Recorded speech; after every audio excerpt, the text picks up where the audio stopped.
Alam mo, natural talaga maging defensive sila kasi mali yung kanilang ginagawa eh. Kasi kung tama, hindi ganun ang kanilang reaksyon.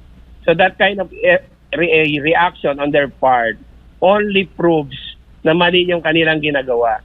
Meron pa nga sinabi si Representative De Lima na yung Supreme Court daw ay Sarah's Court.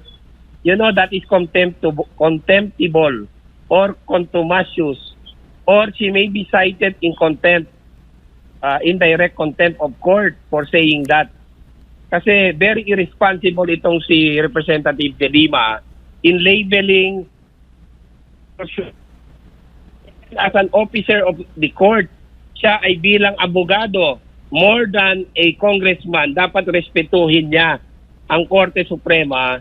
Kami mga abogado, like myself, Attorney Manuelito Luna and the others, nasasaktan kami every time na binabastos ang Korte Suprema kasi ang aming duty under the law is to protect the integrity and the image of the Supreme Court.